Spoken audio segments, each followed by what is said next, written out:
Welcome, ladies and gentlemen, to an all-new reaction and review. Tonight, guys, I am covering a horror film from 1995. The movie is called The Prophecy, and before I get into any details about, what this movie's about, because frankly, I know almost nothing about what the hell it's about, I should explain exactly how I got my hands on the film.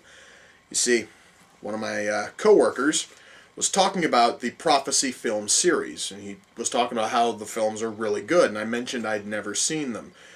He then almost immediately offered to copy all 5 movies for me, and so I've got them all right here. All 5, well, 4 out. I've got 4 out of the 5. The other one's already in my DVD. The first one's already in my DVD player. Who fucking cares? Anyway, and upon receiving these discs, I thought, I could probably turn these all into reaction and reviews, but I sort of thought I'd only start with the first one and just sort of see where it goes from there. Unlike, Puppet Master Month, where I basically locked in and said, I'm doing 8 of these fucking things, I might cover all 5 of these in reaction and review, but they are not going to be in consecutive episodes. So I might wind up covering The Prophecy 2 a month from now. Who knows? But hey, I just should start off with the first film. The only thing I know is that it stars Christopher Walken. He plays the Archangel Gabriel, and he's searching Earth for a dark soul or an evil soul or some such shit in order to use that soul in the eternal war between heaven and hell. Or again, I was told very, very little, and Dave was real vague when he was telling me about it at work. So I don't know what the hell to actually fucking expect, but from what he was telling me, it sounded fucking amazing. So I'm going to get to see if it's any good right now. So, without further ado, it's time to kick back, relax, and check out The Prophecy.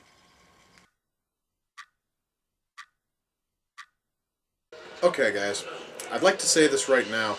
We have a character in this film. I'm telling you right now, he looks so much like Tommy fucking Wiseau that it's almost creepy. And I think he's dead now. Okay. His role was short, but okay. Why doesn't he have any fucking eyes? That's really fucked up, guys. Okay, folks, I'm not entirely certain if this is supposed to be implied with this scene, but this character Simon is really coming off like a creepy fucking pedophile in this scene. It's really almost off-putting a little bit. No, actually, it goes far beyond off-putting. It's fucking creepy as hell, dude. I would just like to mention this right now. There is something about these scenes between Gabriel and Jerry that are really kind of funny, and I'm really enjoying them. I just kind of wanted to mention that now since I'm right now in the middle of one of their more interesting scenes thus far. So, our Archangel was looking for a dark soul. He was looking, and he found the soul, or was about to, or hunting down the soul of a recently deceased colonel, who committed cannibalism and has a box full of human faces. Yeah, that's a rather dark motherfucking soul, guys. Wow.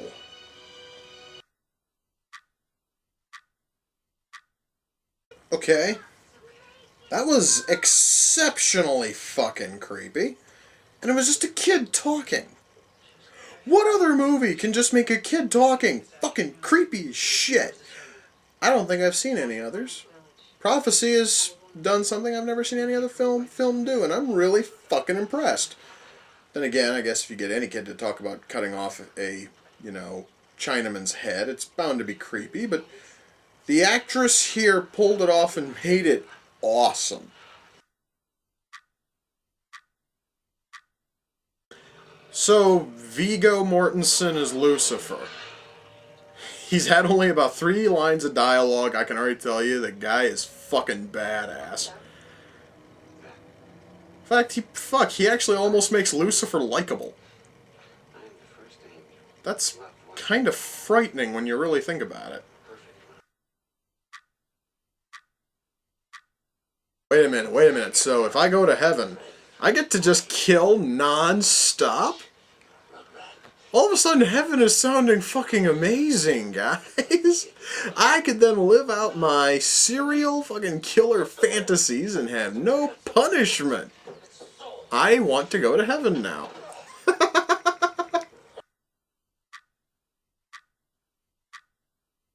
Well, guys, that was The Prophecy.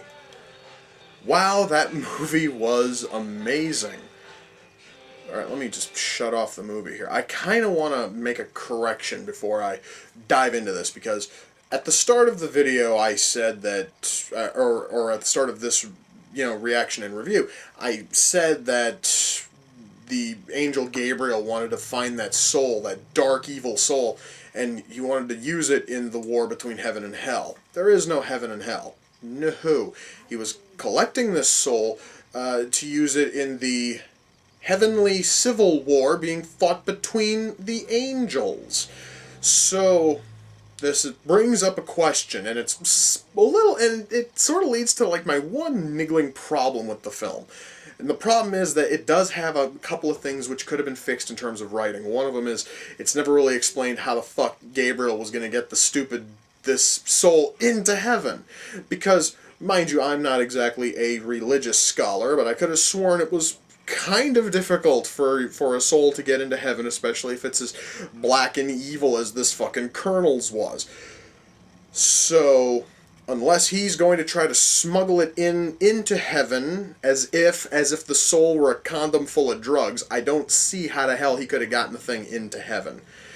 But again, that's just a real minor thing, and I'm probably one of the only people on the planet who ever even wondered about that. The other thing has to do with, Lucifer, because Lucifer really only has a presence in the film in the final act. He just kind of shows up, he's suddenly there, and now he's a big, important role.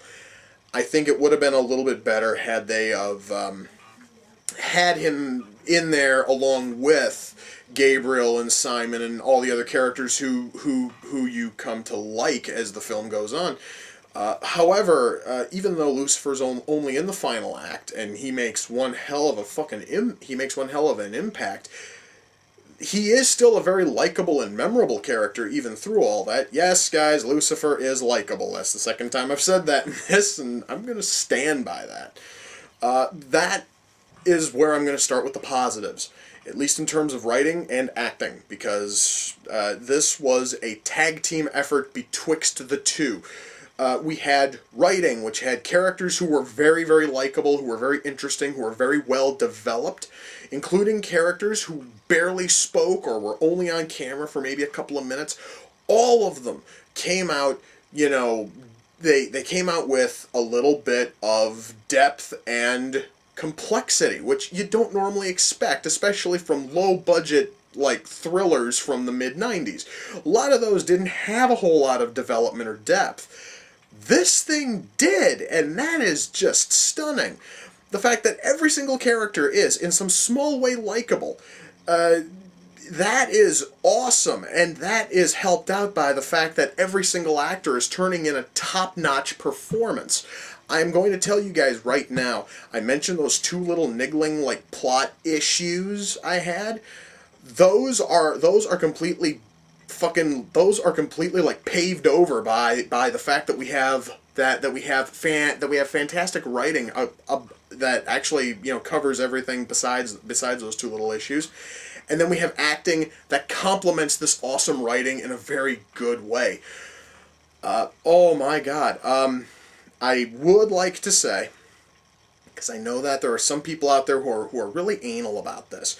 If you are one of those people who has a little bit of an issue where a film is trying to make, the Christian, like mythos and like Christian fucking like mythology seem kind of evil, you're probably going to hate this.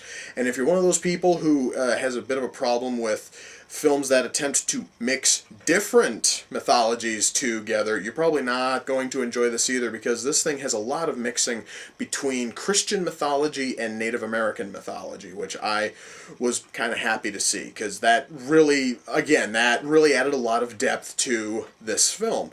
This movie, it just has the feel of a labor of love. And I really think that seems almost like a lost thing, especially when it comes to the films I cover on Reaction and Review.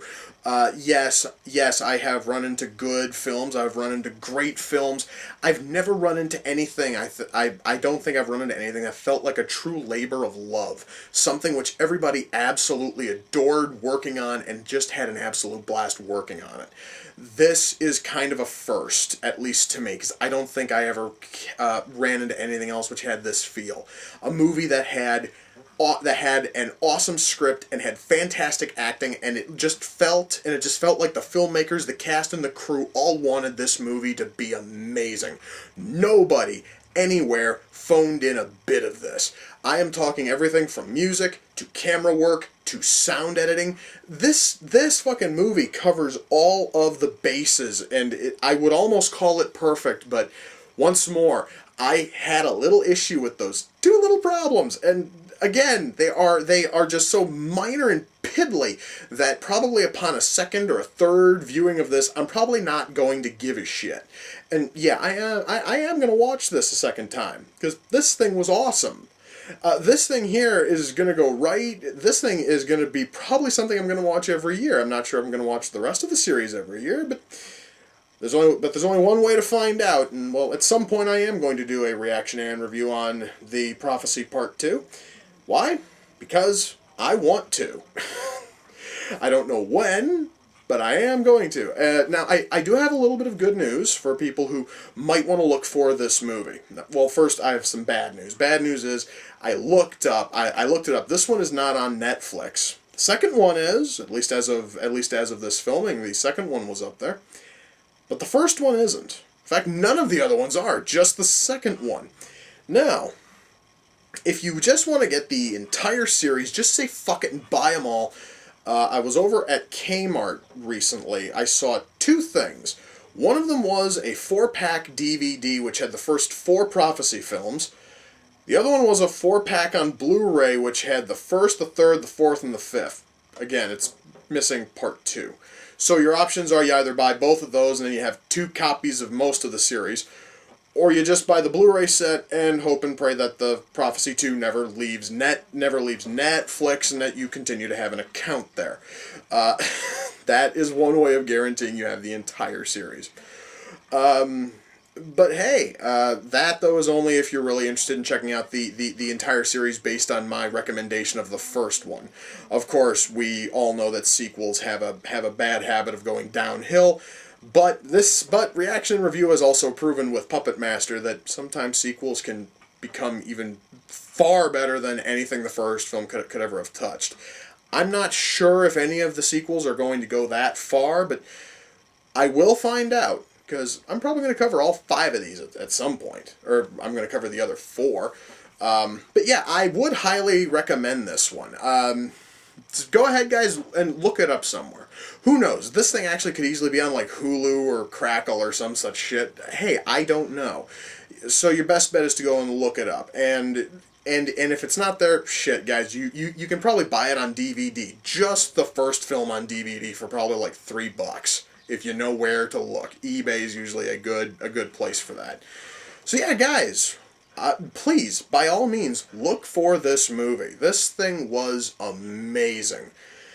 And next time I see the next time I see the coworker who gave me all 5 of these, I'm probably going to have to thank him, because at least so far, the series is awesome, but I've only seen 1. Still have 4 more to get through, but again, that'll take time.